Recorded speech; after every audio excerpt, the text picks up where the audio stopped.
کشش یہ کیا تماشا لگا رکھا ہے تم نے؟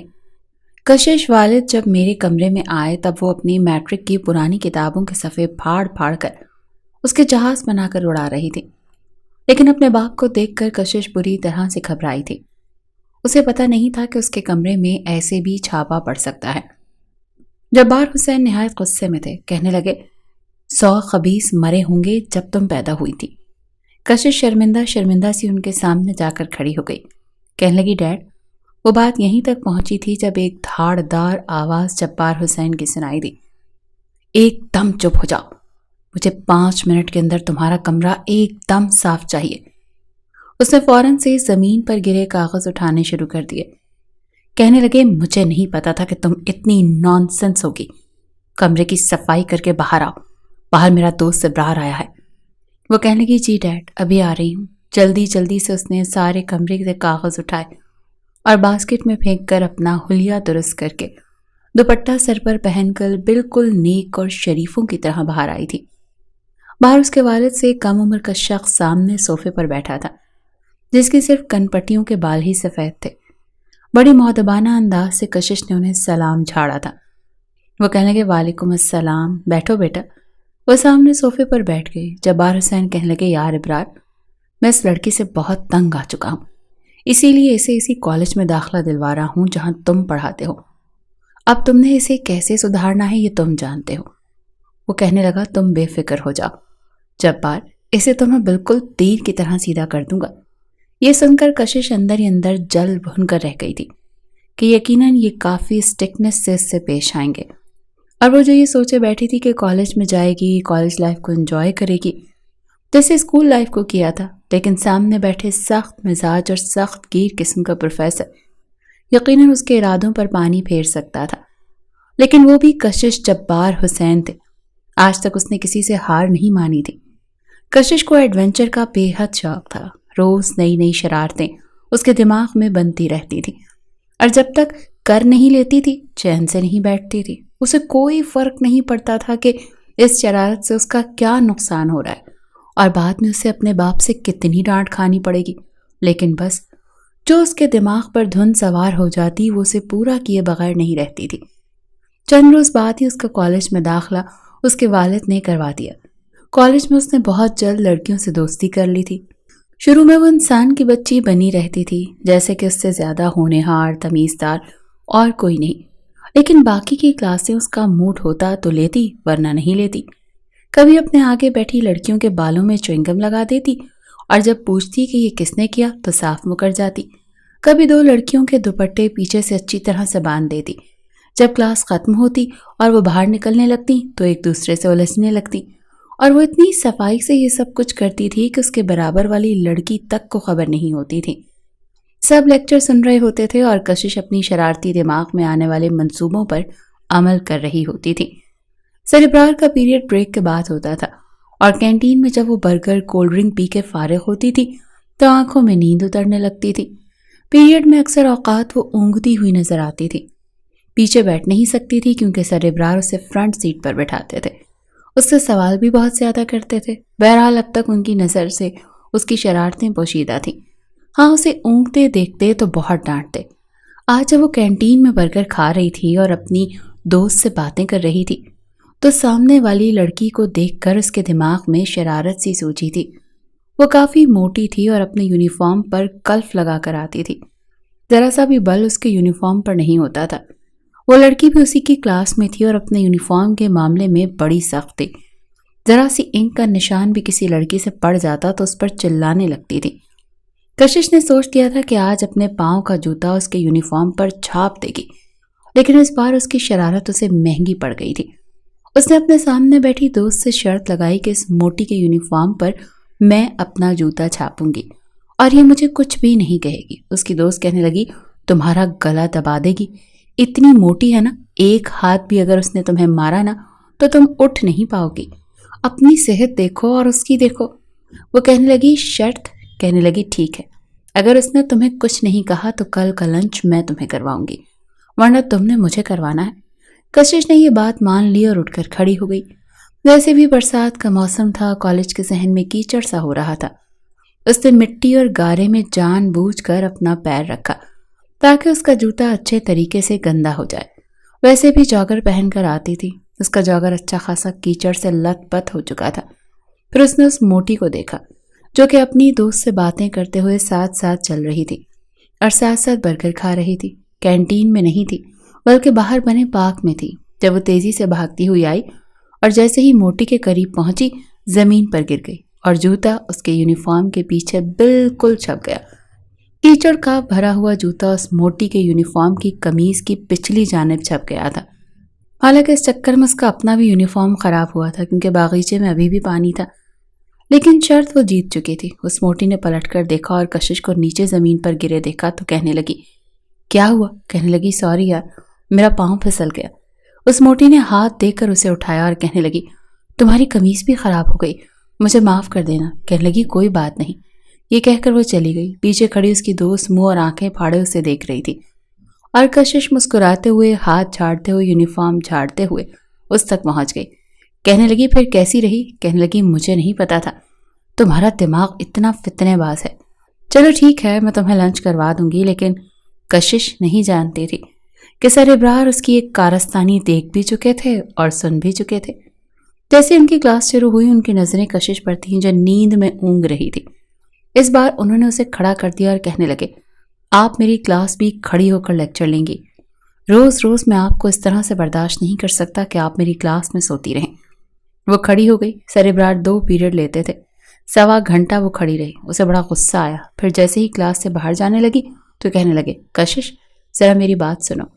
ان کے پاس آ گئی تو وہ کہنے لگے، تمہیں شرم نہیں آتی دوسری لڑکیوں کے ساتھ ایسی حرکتیں کرتے ہوئے، اور وہ بھی شرط لگا کر؟ تمہارے ڈیڈ کو پتا ہے کہ تم کیا کرتی پھر رہی ہو؟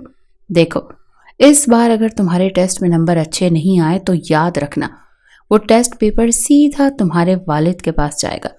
اب تک تم نے صرف میری نرمی دیکھی ہے، سختی تو نہیں دیکھی۔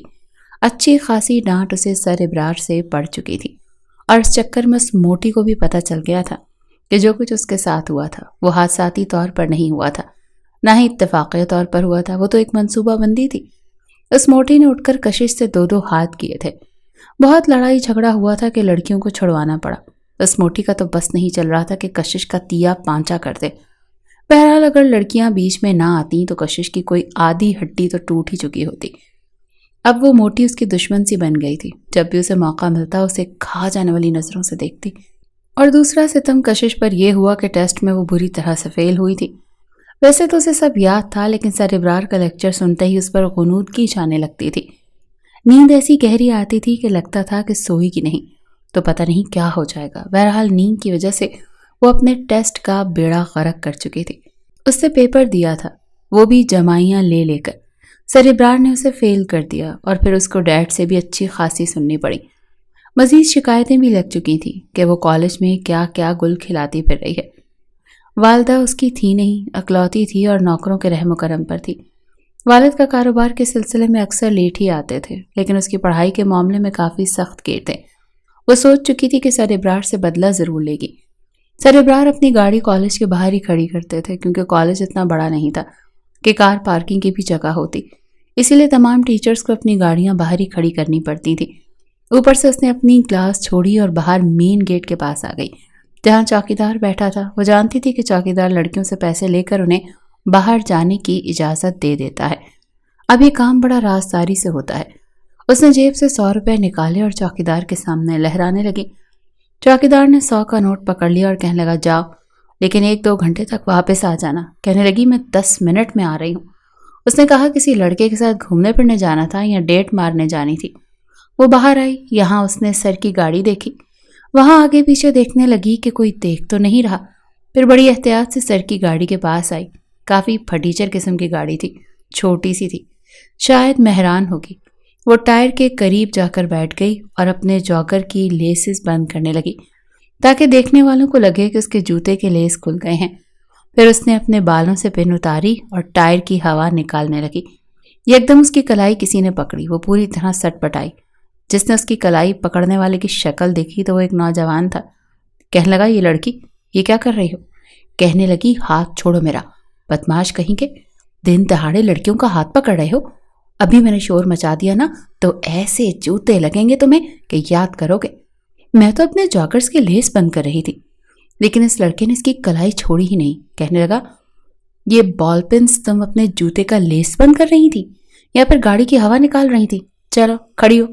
وہ کہنے لگی، دیکھو میرا ہاتھ چھوڑ دو ورنہ میں شور مچا دوں گی۔ کہنے لگا، میں مچاؤں گا شور اور کہہ دوں گا کہ یہ گاڑی کی ہوا نکال رہی تھی۔ یہ سن کر وہ تھوڑا سا گھبرائی تھی، لیکن پھر بھی اپنے آپ کو بااعتماد ثابت کرتے ہوئے کہنے لگی، دیکھو اپنے کام سے کام رکھو۔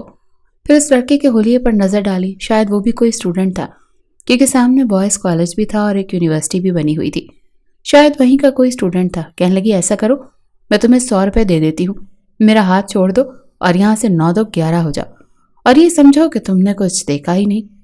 اس کی بات سن کر وہ نوجوانوں سے غور سے دیکھنے لگا اور کہنے لگا، میں ایسا کیوں کروں؟ کہنے لگی، کیونکہ یہ میرے سر کی گاڑی ہے۔ کہنے لگی، وہ بہت ہی سڑیل مزاج کے ہیں، ان کی وجہ سے مجھے اپنے باپ سے بہت ڈانٹ کھانی پڑی ہے، میں تھوڑا سا ان سے بدلہ لے لوں گی تو تمہارا کیا جائے گا؟ کہنے لگا، ہرگز بھی نہیں۔ اس نے کشش کے ہاتھ سے وہ بال پین پکڑ لی۔ کہنے لگا، جاؤ اندر ورنہ تمہارے اسی پروفیسر کو بتا دوں گا۔ کہنے لگی، تمہیں کیا پتا کون سا پروفیسر ہے؟ دیکھو زیادہ ترم خان بننے کی کوشش مت کرو ورنہ میں بھی تمہارا تماشا لگا سکتی ہوں۔ وہ کہنے لگا، تم اندر جا رہی ہو یا میں شور مچاؤں اور کہوں کہ یہ لڑکی گاڑی کے ٹائر کی ہوا نکال رہی تھی، اور وہ بھی اپنے اس بال پین سے؟ میرے پاس ثبوت بھی ہے اور اس بات پر تمہاری اچھی خاصی انسلٹ بھی ہو سکتی ہے۔ عجیب نوجوان تھا۔ بہرحال اس نوجوان کے سامنے تو وہ کالج کے اندر چلی گئی۔ چوکیدار بھی اسے دیکھ رہا تھا۔ جیسے ہی وہ نوجوان اپنی بائک پر بیٹھ کر وہاں سے گیا، کشش پھر باہر آ گئی اور اپنا پلان مکمل کر کے ہی کالج کے اندر گئی تھی۔ سربراہ کی گاڑی کے ٹائر کی اچھی خاصی ہوا کو نکال چکی تھی اور اب مطمئن تھی۔ کالج کے اندر آ کر اس نے پیٹ بھر کر برگر کھایا، کولڈ ڈرنک بھی پی تھی، بڑی مطمئن ہو کر کلاس میں جا کر بیٹھ گئی۔ آج تو اسے نیند بھی نہیں آئی تھی۔ سربراہ کی کلاس میں اسے بہت زیادہ اچھا بننے کی کوشش دکھائی تھی، سوالوں کے جواب بھی دیے تھے۔ سر بڑے خوش ہو گئے، کہنے لگے، کشش ایسے ہی پڑھتی رہو گی تو کامیاب ہو جاؤ گی۔ کشش تو بس چھٹی کا انتظار کر رہی تھی۔ بہرحال چھٹی ہوئی، لیکن وہ حیران اس وقت ہوئی جب سربراہ کی گاڑی سٹارٹ ہو کر وہاں سے جا چکی تھی۔ اسے تو تھا کہ جتنی ہوا وہ چاروں ٹائروں سے نکال چکی ہے گاڑی چلے گی ہی نہیں۔ پھر اپنے منصوبے کو ناکام دیکھ وہ بڑی ہی مایوس ہو کر گھر آ کر بیٹھی تھی۔ لیکن چند گھنٹے بعد ہی جب اس کے والد آفس سے واپس آئے تو بے حد پریشان تھے، کافی عجلت میں تھے۔ انہوں نے چائے بھی نہیں پی، واپسی کے لیے تیار ہو کر جا رہے تھے۔ کشش نے کہا، ڈیڈ آپ کہاں جا رہے ہیں؟ چائے نہیں پیئیں گے؟ وہ کہنے لگے، نہیں، وہ ابرار کا ایکسیڈنٹ ہو گیا ہے، اس کی گاڑی کے ٹائر کی ہوا کسی نے کم کر دی تھی اور مین روڈ پر جا کر اس کی گاڑی خراب ہو گئی۔ اسے موقع ہی نہیں ملا جب سامنے والی گاڑی نے اس کی گاڑی کو ہٹ کیا۔ اس وقت وہ ہاسپٹل میں ہے اور اس کی کنڈیشن بھی ٹھیک نہیں۔ یہ سن کر کشش کو کچھ افسوس ہوا۔ وہ سر کو مزہ تو ضرور چکھانا چاہتی تھی، لیکن یہ نہیں چاہتی تھی کہ ان کا اتنا بڑا ان کو نقصان پہنچ جائے۔ بہرحال جب تک اس کے والد واپس نہیں آئے وہ جلے پاؤں کی بلی کی طرح چکر لگاتی رہی۔ اس کے والد سے جب اسے پتا چلا کہ سر کو جانی نقصان نہیں ہوا لیکن پاؤں کی ہڈی ٹوٹ گئی ہے، اسی لیے 2 مہینے تو وہ کالج آ ہی نہیں سکتے۔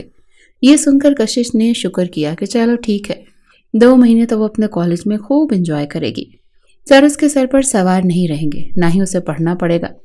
لیکن جیسے ہی وہ کالج سے واپس آئی تو سامنے پولیس والے کی گاڑی کھڑی تھی۔ وہ شاید اس گاڑی کی توجہ نہ دیتی اگر اسے وہی نوجوان گاڑی میں پولیس کی وردی میں بیٹھا ہوا نظر نہ آتا جس نے اس روز کشش کے ہاتھ سے بال پین پکڑی تھی۔ وہ ماتھے پر بل ڈالے بڑا غصے سے بیٹھا اسی کو دیکھ رہا تھا۔ جیسے اسے کالج سے باہر نکلتے دیکھا، اپنی گاڑی کا دروازہ کھول کر وہ اس کے پاس آ گیا اور اس کی کلائی پکڑ لی۔ کہنے لگی، ارے ارے یہ آپ کیا کر رہے ہیں؟ کہنے لگا، مجرم کو پکڑ کر اسٹیشن لے کر جا رہا ہوں۔ یہ سن کر تو اس کی جان نکلی تھی، اسے نہیں پتا تھا کہ وہ پولیس والا ہے۔ کہنے لگی، دیکھیں میں نے کچھ نہیں کیا، آپ مجھے کیوں پکڑ رہے ہیں؟ تو وہ کہنے لگا، میرے بھائی کی گاڑی کے ٹائر سے ہوا تم نے نکالی تھی جس کی وجہ سے ان کا ایکسیڈنٹ ہوا اور ان کے پاؤں کی ہڈی ٹوٹ گئی، اس کا تو میں چشمدید گواہ ہوں، تو میں چھوڑوں گا نہیں۔ یہ سن کر کشش کے حواس گم ہوئے تھے۔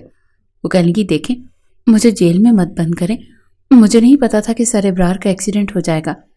وہ کہنے لگے، تم نیک ارادے رکھتی ہی نہیں تھی؟ کشش کو نہیں پتا تھا کہ یہ ترم خان پروفیسر کا بھائی ہوگا، تبھی اتنی ہمدردی دکھا رہا تھا۔ بہرحال اس نے بہت چاہا کہ باتوں سے ہی ختم ہو جائے، لیکن وہ اپنی پولیس موبائل میں سے فرنٹ سیٹ پر بٹھا چکا تھا۔ 2 اہلکار اور بھی تھے جو پیچھے بیٹھے تھے۔ وہ کہنے لگی پلیز مجھے چھوڑ دیں، میں آپ کے سامنے ہاتھ جوڑتی ہوں، آئندہ کبھی ایسا نہیں کروں گی، اللہ کی قسم۔ کشش نے بہت کوشش کی تھی کہ اس ترم خان سے جان خلاصی ہو جائے، لیکن وہ کہنے لگا اگر تم چپ چاپ نہیں بیٹھی اور تم نے اپنی چلتی ہوئی زبان بند نہیں کی تو میں تمہیں پیچھے بٹھاؤں گا جہاں ساری دنیا دیکھے گی کہ یہ لڑکی مجرم ہے۔ یہ سن کر وہ رونے لگی۔ اسے پتا تھا کہ یہ ترم خان اس کے باپ کو فون کر دے گا، اور یہی ہوا۔ اس نے حوالدار سے کہا کہ اس لڑکی کو جیل میں بند کر دو۔ وہ کہنے لگی میں نے ایسا کچھ نہیں کیا۔ وہ کہنے لگا تمہیں بتاتا ہوں تم نے کیا کیا ہے۔ بہرحال سامنے ہی ایک خواتین کی جیل تھی جہاں اور بھی بہت سی عورتیں بیٹھی تھیں۔ اسی میں لے جا کر کشش کو بھی اندر بند کر دیا گیا۔ وہ یونیفارم میں روئی جا رہی تھی جب خواتین اس کے پاس آ گئیں اور کہنے لگی تو نے کیا کسی کا قتل کیا ہے؟ دوسری عورت اس کے سر سے پیر تک دیکھتے ہوئے کہنے لگی ارے اتنی سی عمر میں کسی کا قتل کر دیا تم نے؟ کشش کہنے لگی تمہارے باپ کا، تم چپ نہیں رہ سکتی؟ بار بار اپنے آنسو صاف کر رہی تھی۔ وہ عورت کہنے لگی زبان کی تو بڑی تیز ہے، اچھا بتا قتل کس کا کیا ہے؟ کیا اپنے بوائے فرینڈ کو قتل کر دیا ہے؟ کیا اس نے تمہارے ساتھ الٹا سیدھا کر کے تمہیں چھوڑ دیا تھا؟ عورتوں کے سوال سن کر اس کا میٹر شارٹ ہوا تھا۔ کہنے لگی اگر تم چپ نہیں کی تو دوسرا قتل تمہارا کر دوں گی۔ دیکھو مجھے قتل کرنے کے لیے چھری چاقو اور پستول کی ضرورت نہیں پڑتی، میرے ناخن دیکھے ہیں تم نے؟ اس نے اپنے بڑے ناخن ان کو دکھائے۔ عورت کچھ گھبرا کر پیچھے ہٹی، کہنے لگی پہلا قتل بھی میں نے انہی ناخنوں سے کیا ہے، تمہاری گردن میں ایسا گاڑوں گی نا کہ مرنے کے بعد بھی تمہیں چھوڑوں گی۔ یہ سن کر باقی عورتیں بھی گھبرا کر پیچھے ہٹ گئیں۔ اسے بہت غصہ آ رہا تھا اس پولیس آفیسر پر جس نے لڑکی ہونے کا بھی لحاظ نہیں کیا اور اسے جیل میں لا کر بند کر دیا۔ ارے اتنی سی بات پر بھی کیا کوئی جیل میں بند کرتا ہے کیا؟ کسی کا قتل تھوڑی کر دیا تھا، سر تھوڑی پھوڑا تھا۔ اسے کیا پتا تھا کہ گاڑی مین روڈ پر جا کر اپنا کام دکھائے گی اور سر کے پاؤں کی ہڈی ٹوٹ جائے گی۔ بہرحال وہ پولیس والا کچھ دیر بعد اس کے والد کے ساتھ جیل میں آیا۔ اس کے والد تو غصے کے مارے آنکھیں سرخ ہو گئی تھیں۔ اس انسپکٹر نے حوالدار سے کہا کہ دروازہ کھولو۔ دروازہ کھولنے کے بعد اس کے والد نے کشش کو باہر بلایا۔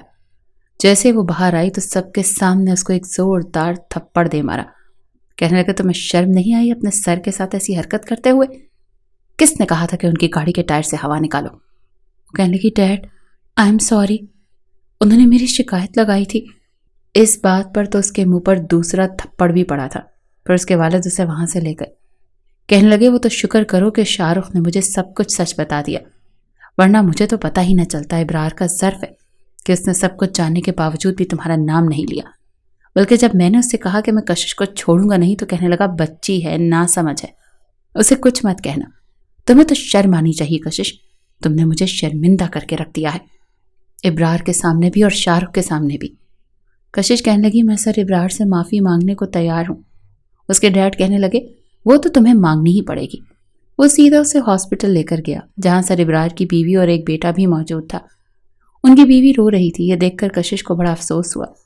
اس نے نظر جھکائے اپنے سر سے معافی مانگی۔ وہ کہنے لگے کوئی بات نہیں، میں نے تو جبار صاحب کو منع کیا تھا کہ بچی ہے، اسے کچھ مت کہیے گا۔ کشش کے دل میں آیا کہ انہیں بتایا کہ ان کا جلاد بھائی موجود تو تھا ساری شکایتیں لگانے کے لیے، اس کی شامت تو آنی ہی تھی۔ بہرحال باتوں ہی باتوں میں کشش نے سر ابرار کو یہ تک بتا دیا کہ ابا نے 2 تھپڑ اس کے منہ پر لگائے ہیں۔ ابرار کی بیوی کو ویسے تو کشش پر غصہ آنا چاہیے تھا، لیکن وہ کافی خوش اخلاقی سے اس سے ملی۔ کشش سوچ چکی تھی کہ آئندہ ایسی کوئی حرکت نہیں کرے گی کیونکہ یہ اس کے لیے آخری چانس تھا، ورنہ اس کے والد اسے چھوڑتے نہیں۔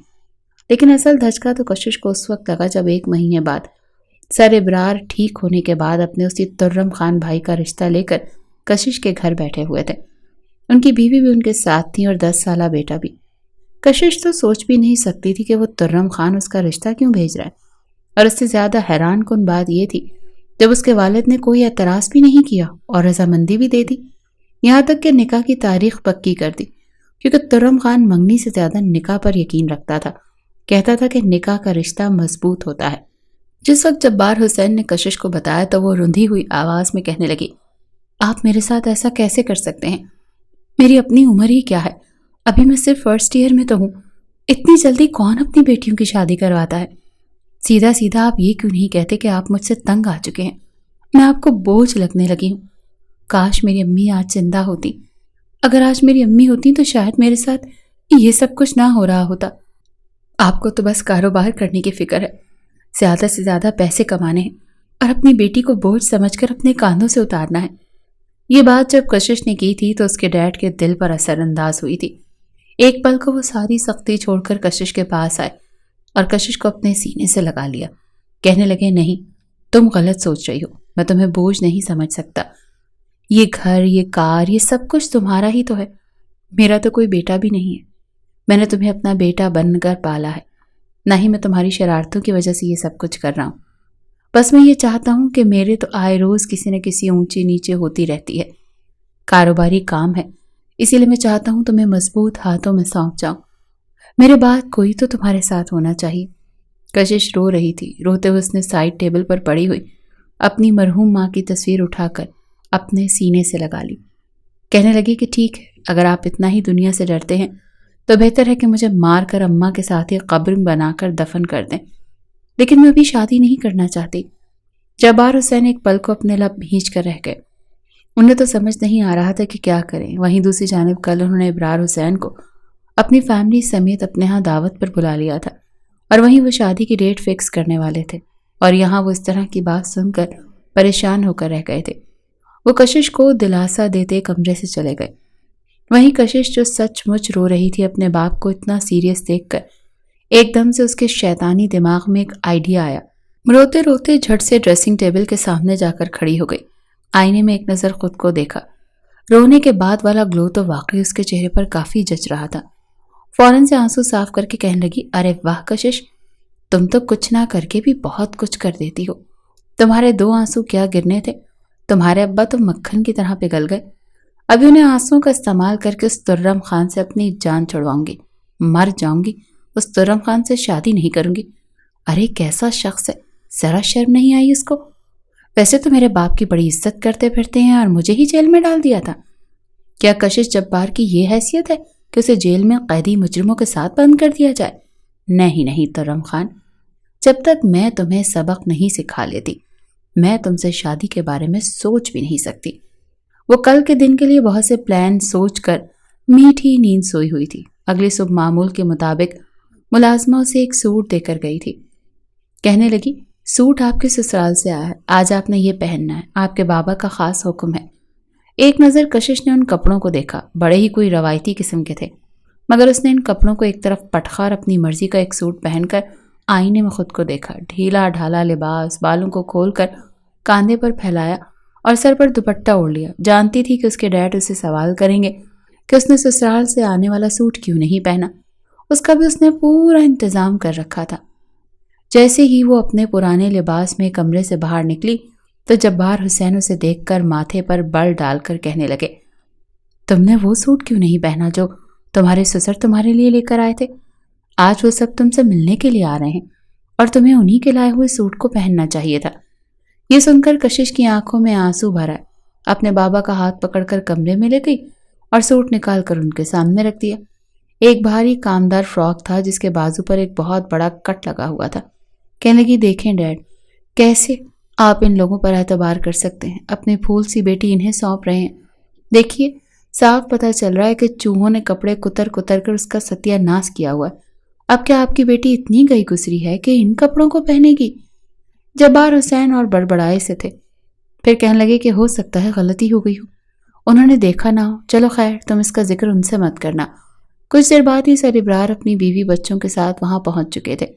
سارا کھانا ملازمہ کے ساتھ مل کر کشش نے ہی تیار کیا تھا۔ خاص جبار حسین نے ملازماؤں کو تاکید کی تھی کہ کوفتے مزیدار بنانا، کیونکہ ترم کو کوفتے بہت پسند ہیں۔ یہ بات تو کشش بھی جانتی تھی کہ سر ابرار کو مرچ مسالے والے کھانے پسند نہیں، یقیناً یہ کوفتے ترم خان کھانے والا ہے۔ یہ سوچ کر اس نے ملازمہ کو بہانے سے ایک طرف کیا اور اپنے پاس موجود فوم کی بال کو کوفتے میں ڈالنا شروع کر دیا۔ کچھ دیر بعد ہی مہمان آ گئے۔ جہاں سب بڑے پیار سے کشش سے ملے، وہیں ترم خان کی کھا جانے والی نظریں اس کو خوش کر رہی تھی، مگر وہ بھی اپنے نام کی ایک ہی تھی۔ ایک ادا سے اپنی زلفوں کو جھٹکتی ملازمہ کے ساتھ مل کر کھانا لگانے لگی۔ جیسے ہی وہ ترم خان آ کر بیٹھا تو وہ کوفتوں کا باؤل اس کے سامنے رکھا تھا۔ کان کے قریب جھک کر کہنے لگی، افسر صاحب، یہ خاص کوفتے میں نے آپ کے لیے بنائے ہیں، امید ہے آپ کو بہت پسند آئیں گے۔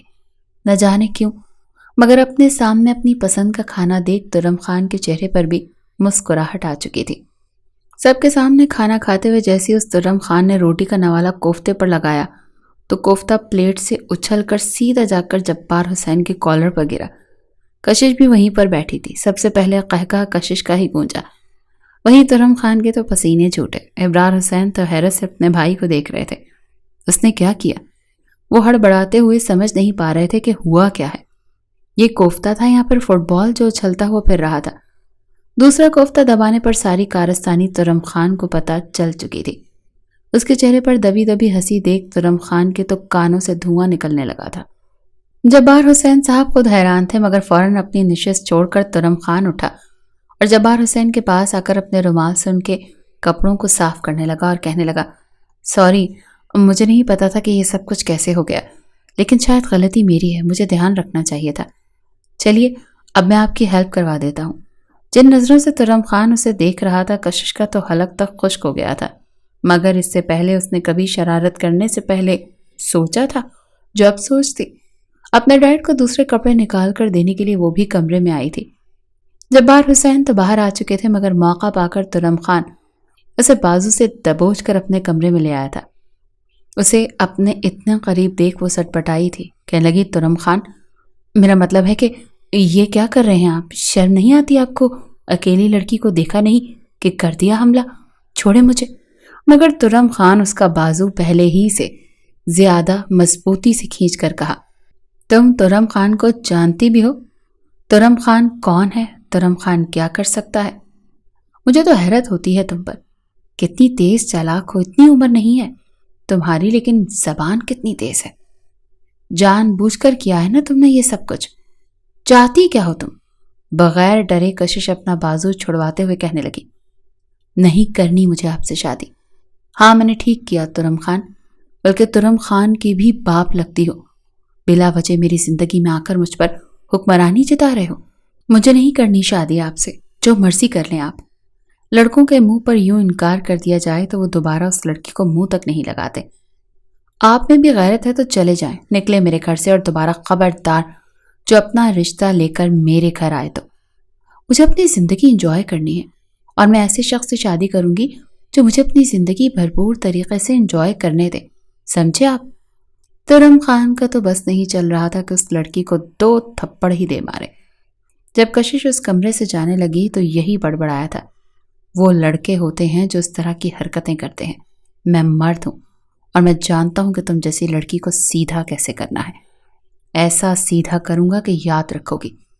کھانے سے فارغ ہونے کے بعد جبار حسین کہنے لگے کہ دونوں کی منگنی تو ہو چکی ہے، ہماری بیٹی تو بس اب آپ کی امانت ہے، لیکن میں چاہتا ہوں شادی میں تھوڑی تاخیر ہو جائے تو۔ ابھی میری بچی چھوٹی ہے اور مجھے لگ رہا ہے کہ جیسے اس پر ظلم ہوگا، چھوٹی سی عمر میں ہی اس پر بڑی ذمہ داری ڈال دی جائے۔ سر ابرار بھی کچھ سوچ میں پڑ چکے، وہیں کچن کی آؤٹ میں کھڑی کشش سب کچھ ہوتا دیکھ رہی تھی، لیکن اگلے ہی پل ترم خان تھوڑا آگے ہو کر بیٹھا اور جبار حسین کی آنکھوں میں دیکھ کر کہنے لگا، انکل، آپ کی بیٹی کی شادی مجھ سے ہونی ہے، چاہے پھر آج ہو یا کل یا 5 سال بعد ہو۔ رہی بات اس کی پڑھائی کی تو اس کی پڑھائی کی ذمہ داری میں لوں گا۔ آپ کی بیٹی کے سر پر کسی طرح کی کوئی ذمہ داری نہیں آئے گی، جس طرح وہ اس گھر میں رہتی ہے وہاں پر بھی وہ ویسے ہی رہے گی، لیکن مجھے اب یہ شادی جلد از جلد کرنی ہے۔ آپ فکر مت کیجیے، آپ کی بیٹی کو کسی طرح کی کوئی تکلیف نہیں ہوگی۔ جس طرح ترم خان بولا تھا جبار حسین تو جیسے کھل سے گئے تھے، فوراً کہنے لگے، ٹھیک ہے، اسی جمعے کو نکاح رکھ لیتے ہیں۔ ساتھ آنے والے چھوٹے بچے احمد اور ربیہ تو خوش ہو چکے تھے کہ ہمارے چاچو کی شادی ہے، جبکہ کشش کی تو سارے ارمانوں پر پانی پھر گیا۔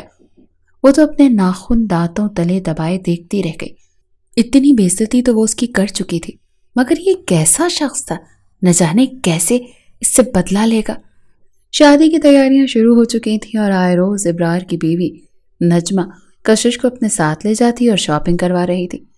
وہ چپ چاپ فی الحال تو میسنی بنی ان کے ساتھ ساتھ ساری شاپنگ کر رہی تھی، مگر ہوش تو اس کے اس وقت اڑے جب ایک روز مال سے ترم خان لینے کے لیے آ گیا۔ ترم خان کو دیکھ کر وہ ویسے ہی اس کے ہوش ہوا ہو رہے تھے۔ جان بوجھ کر اسے چڑھانے کے لیے جب وہ کاسمیٹکس کی شاپ پر پہنچی تو وہ میک اپ بھی پسند کرنے لگی جو اس نے آج تک استعمال تک نہیں کیا تھا۔ قیمتیں ہزاروں میں تھیں مگر وہ جان بوجھ کر ایک لپسٹک بھی 10 کلرز میں لے رہی تھی تاکہ ترم خان کے پیسے اچھے سے لگا سکے۔ اب یہ ساری چیزیں رکھوا کر جب بل بنوایا تو وہ 1.5 لاکھ کا بنا۔ ترم خان کے ماتھے پر تو بل پڑے۔ ساری چیزیں ایک طرف رکھ کر گنی چنی چیزیں سامنے رکھی اور ترچھی نظر کشش پر ڈال کر کہنے لگا، اتنے سب کی ضرورت ہی کیا ہے؟ پہلے کیا کم کارٹون لگتی ہو یا مزید بہروپ بنانا ہے؟ ترم خان کی یہ بات سن کر سامنے کھڑی سیلز گرل بھی دبی دبی ہنسی تھی جبکہ کشش ترم خان کو دیکھتی رہ گئی۔ اس کا جی چاہتا تھا کہ وہ بھی اسے اچھی خاصی سنا دے مگر کہیں اسے دوبارہ جیل ہی میں نہ ڈال دیتا۔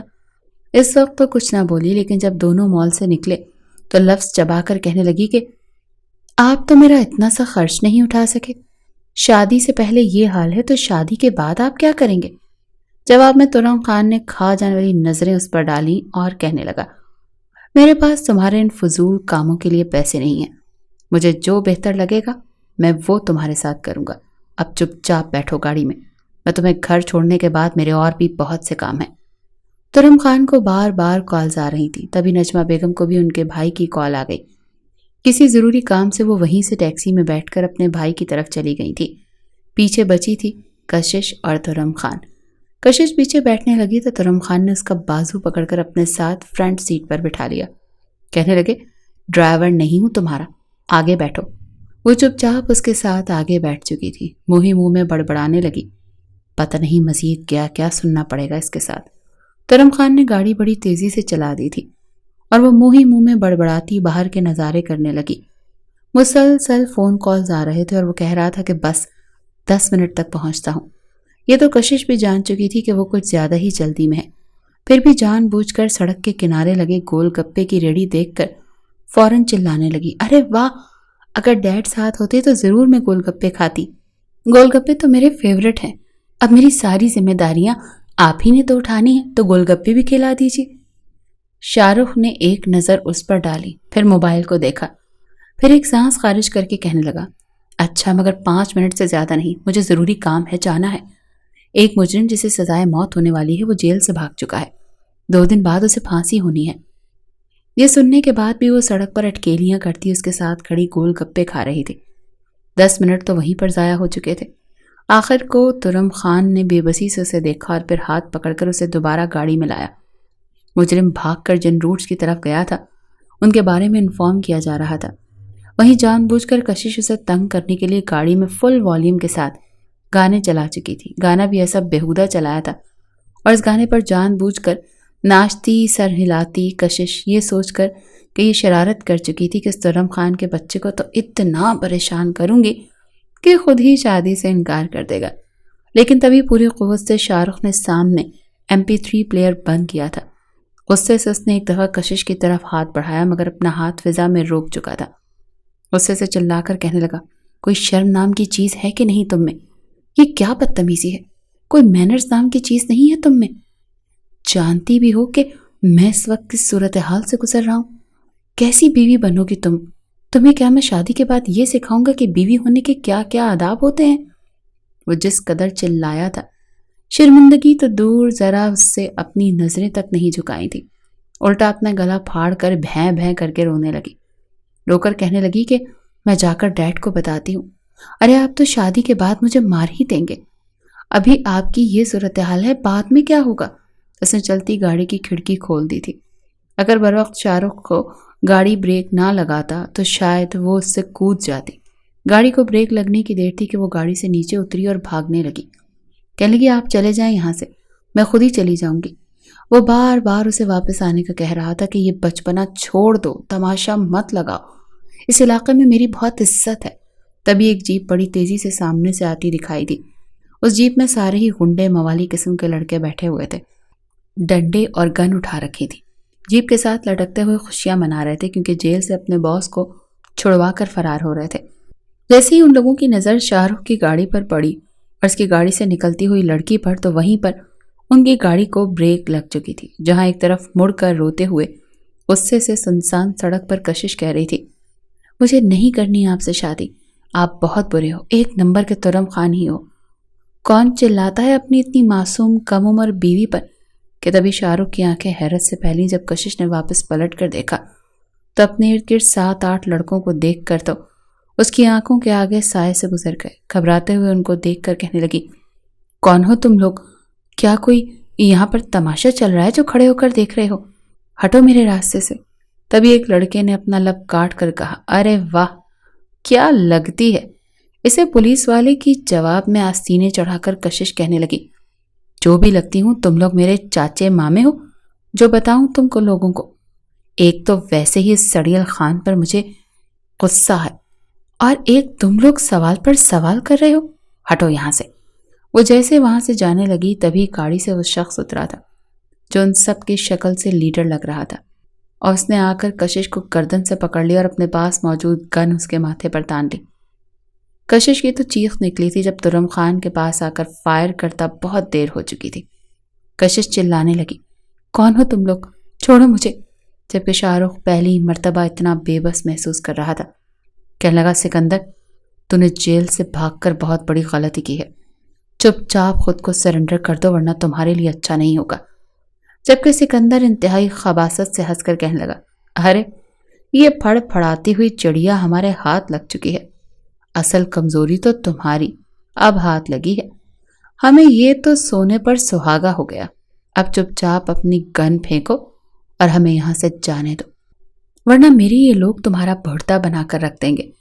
کشش تو اس وقت شدید گھبرائی ہوئی تھی، اس وقت کو پچھتانے لگی جب وہ گاڑی سے اتری تھی، روتی ہوئی کہنے لگی، پلیز پلیز میری جان بچا لو، میں مرنا نہیں چاہتی، میں وعدہ کرتی ہوں ساری زندگی تمہارے سامنے زبان نہیں چلاؤں گی، تمہیں اپنا شوہر مانوں گی، اف بھی نہیں کروں گی، تمہاری ہر بات مانوں گی، پلیز مجھے بچا لو۔ مگر انتہائی غصے سے بھری نظروں سے شاہ رخ نے اسے دیکھا۔ گن اس نے پھینکی نہیں تھی، الٹا غصے سے کہنے لگا کہ مرو اب، کوئی کمزوری نہیں ہو تم میری، اور نہ ہی اس چھٹانگ بھر کی لڑکی کو میں اپنی کمزوری سمجھتا ہوں، ہونے والی بیوی ہے میری، مر گئی تو کیا، دنیا میں لڑکیوں کا کال پڑ گیا ہے جو اور نہیں ملے گی۔ شاہ رخ کی کمزوری شاہ رخ خود ہے، کوئی دوسرا نہیں مارنا ہے تو مار دو اس لڑکی کو، مگر یہ یاد رکھنا تم پھر بھی میرے ہاتھوں سے بچ نہیں پاؤ گے۔ یہ سن کر تو کشش کو لگا جیسے آج اس کی موت پکی ہے۔ اس سے پہلے کہ سکندر کچھ بولتا اگلے ہی پل موقع کا فائدہ اٹھاتے ہوئے شاہ رخ نے گولی چلا دی۔ گولی بالکل 3 انچ کے فاصلے سے آ کر سکندر کے سینے پر لگی تھی۔ ادھر سکندر گرا تھا، وہیں فائرنگ کرتے ہوئے کشش کے سامنے ان مشٹنڈوں کو بھی ترم خان نے گولیوں سے اڑا دیا۔ کشش کے کانوں میں تو بس گھنٹیاں بج رہی تھیں، آنکھوں کے آگے اندھیرا چھا رہا تھا، اسے تو بس شاہ رخ کے وہی الفاظ یاد آ رہے تھے، جانتی ہو ترم خان کسے کہتے ہیں؟ یہ تو سچ مچ ترم خان کا بھی باپ تھا۔ کشش کو تو یقین ہی نہیں آ رہا تھا کہ یہ شخص بندے بھی قتل کر سکتا ہے۔ کچھ دیر پہلے وہ جتنا اس سے تنگ کر رہی تھی اب اسے اتنی خوف آ رہا تھا۔ اپنے ارد گرد گری لاشوں کو دیکھ وہ تو وہیں پر بے ہوش ہو گئی۔ بس اتنا یاد تھا کہ وہ ترم خان اسے پہلے تو اٹھاتا رہا، جب نہ اٹھی تو کسی بوری کی طرح اپنے کاندھے پر لاد کر گاڑی میں پھینکا تھا۔ اس کے بعد اسے ہوش نہ رہی۔ کچھ دیر بعد جب آنکھ کھلی تو فوراً ہڑبڑا کر اٹھ بیٹھی، کیونکہ یہ گھر اس کا نہیں تھا، نہ ہی سر ابرار کا تھا، یہ تو کوئی الگ ہی جگہ تھی۔ اس نے خود کو دیکھا، ٹھیک ٹھاک تھی، صحیح سلامت تھی، مگر تبھی کشش کی نظر سامنے صوفے پر ان کپڑوں پر گئی۔ یہ کپڑے تو شاہ رخ کے تھے جو اس نے کچھ دیر پہلے پہنے ہوئے تھے۔ ذہن میں ایک دم سے کئی وسوسے بننے لگے، کہیں ترم خان نے موقع کا فائدہ اٹھا کر۔ اتنا سوچنا تھا کہ وہ پھوٹ پھوٹ کر رونے لگی۔ تبھی واش روم سے فریش ہو کر شاہ رخ نکلا تھا۔ اسے روتا دیکھ کر ماتھے پر بل ڈال دیا اور کہنے لگا، کیا مصیبت ہے، اب کیوں رو رہی ہو؟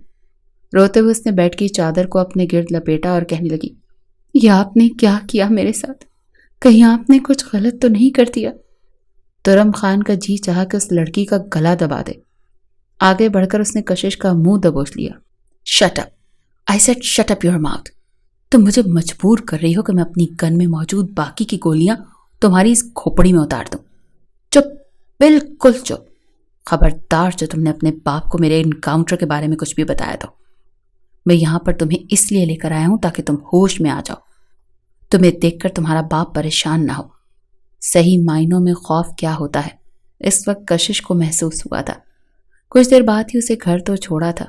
گمسم سی کشش گھر جا کر چپ چاپ اپنے کمرے میں چلی گئی، کھانا بھی نہیں کھایا تھا۔